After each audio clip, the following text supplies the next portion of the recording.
Newzroom Afrika reporter Tumaole Mohlaoli joins me now for a discussion on the passing on ANC stalwart Jessie Duarte. Tumaole, thank you so much for joining us this morning in our studios. I mean, just talk to us about Jessie Duarte, who has already been described by the organization as a pillar of strength for the ANC. What were her contributions to the party? Well, indeed, Ntokozo, her contributions are long-standing to the party and also to the broader liberation movement. Jessie Duarte is a known activist, someone who was jailed for her anti-apartheid stance. And, of course, many would then remember her most famously for acting in that role as, of course, Nelson Mandela's first secretary, supporting him in his role as the first democratically elected president of South Africa. But she is someone who is revered right through the structures of both the ANC and the broader tripartite alliance as someone who is a unifier. Whenever there were, controversies in the ANC and disputes and battles for positions, she was always the voice that would come out and talk about unity. Now, in later history, Jessie Duarte came under some criticism for her stance when it came to the defense of the Guptas. That's what many people framed it as, because Jessie Duarte was saying that all the controversy at the time when it started flaring up around circa 2015, 2016, when people were saying that the Gupta's approach and close proximity to then president of the ANC, Jacob Zuma, was problematic because the allegations of state capture were coming out. Duarte was tasked at the time in her role as Deputy Secretary General to defend the movement and to defend the movement's stance and relations with the Guptas, particularly with the close proximity to former President Jacob Zuma. Duarte was saying that the Guptas came with an agenda to try and transform the economy in terms of how it is represented structurally. Duarte had a big problem with the fact that the majority of the wealth in South Africa, over 80% of the wealth, both in terms of land, both in terms of material assets, and also in terms of representativity in the board level, when you look at the corporate sector, was in the hands of white males. So she wanted to see that transformation agenda fast-tracked because she wanted to see more representativity of both women of color as well as the broader representation of South Africa, which would be, of course, the black majority of the land. This is how she came across in terms of trying to put that narrative and saying the Guptas were trying to push that particular agenda and fast-track it. And this was also in defense of former President Jacob Zuma when he was defending the Guptas. She never actually was one to say that she defended a state capture as such.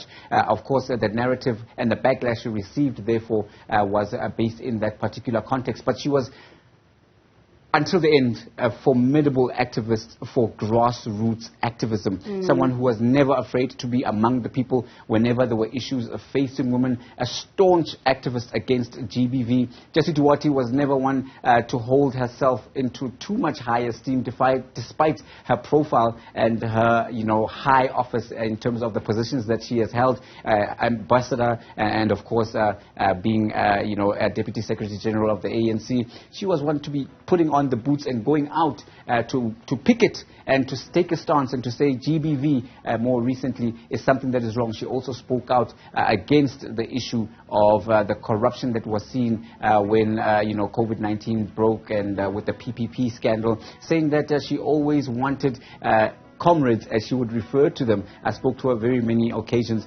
said she wanted them to remain true to the ethos of the ANC and the ethos of the Freedom Charter. I mean, talking about that transformative agenda, Tumaole, I think she played a massive role as well, just in terms of gender representation, being one of the few women to actually be a part of the ANC's top six. In fact, she was part of the top six, overseeing the decline in support for the organization by South African voters, towards the end also having to deal with the liquidity crisis that the organization had, failing to pay salaries to some of its workers. What role does she play in those instances in trying to manage those crises? Again, the role that she played was the role of one who would try to bring people together. At the time when the crises started to come out, because we would have those pickets that still continue just up until recently, where ANC staff say that they they have not been paid for many months. And of course, many are saying that as the ruling party, they see that there are certain individuals through their membership and highest ranking who have enriched themselves, and they can't understand why they can't support Luthuli House, keep the lights on at some stage for a very long time, and not pay salaries. And she was saying that those comrades, as she would refer to them, who do have the means, should come forward and should not have to be asked to support those who are in need. She was working very tirelessly within the Luthuli House structures, closely with staff, to try and see how she could mitigate those particular circumstances, particularly when it came to, again, the issue of the woman. You had women staff in Luthuli House. Many of them are saying that, of course, they are breadwinners in their own right and they can't support their family. Duarte was very, very against that, saying that it is very, when it comes to the situation in South Africa that many women find themselves in because they are denied opportunities through sexism, not only through racism, that the vanguard of liberation, as the ANC would, see itself, would be the one that would not be pushing that agenda in its own backyard. Tumaole, thank you so much. We'll leave it there for now. Thank you so much for those descriptors. That's our Newzroom Afrika reporter, Tumaole Mohlaoli, just taking us through the life and times of Jessie Duarte. Before we let you go, Tumaole, I just have one final question for you with regards to the late Jessie Duarte. We know that, of course, she was the only female in the ANC top 6, and that, of course, meant a lot in terms of gender parity and representation. But as we mark her passing, what else can we say stood out in her time within the organization? Well, another thing that stood out in her time, and you make a very good point there about her being the only female member in the top 6 for a very long time, one of the female voices in the NEC, who spoke out pretty strongly in that regard, to say that not only women but also youth.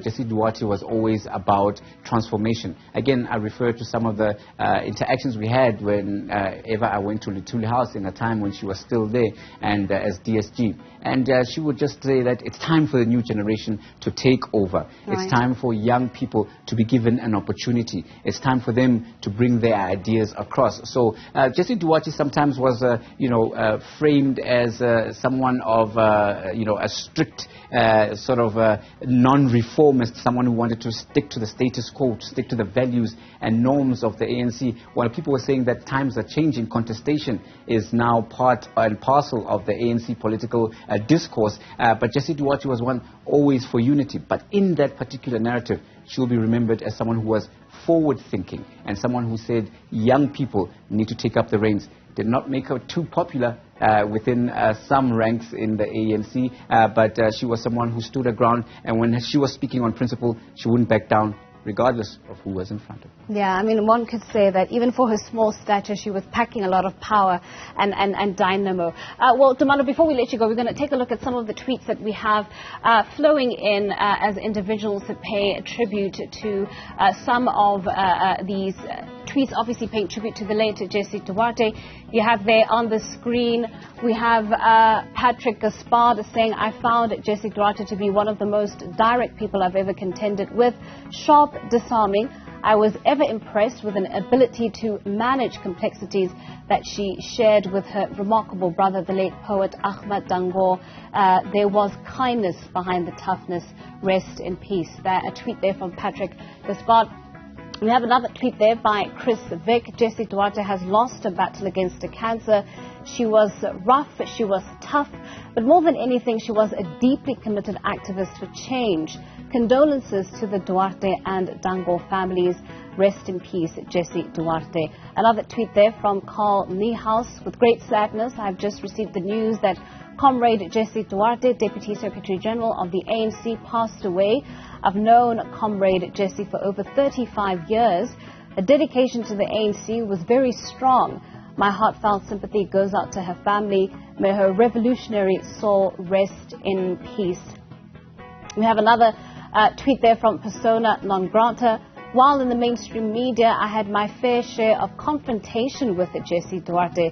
She was irascible and could fly at anyone at the slightest of provocation, never the one to be cowed into submission. It's so sad to wake up to these sad news. Rest in peace, Jessie Duarte. Well, Tumaole, we have tweets coming in from members of the public talking about their own experiences with Jessie Duarte. Your thoughts on some of the tweets that we've seen, you know, mentioning the fact that she had this powerful personality, not one to cow to submission in the face of confrontation. You know, a descriptor there of being someone who, you know, maybe rough or tough, but certainly a lot of kindness behind the individual. Talk to us about that. You had your own personal experiences with her too. Indeed, and these descriptions are quite very true. Her nickname in Luthuli House and in many political circles within the ANC and broader political fraternity in South Africa was Mama Jessie, and this would just speak to that motherly nature that she would have whenever she would come into a room or into any particular location. You could just feel her presence. So she was a very strong character.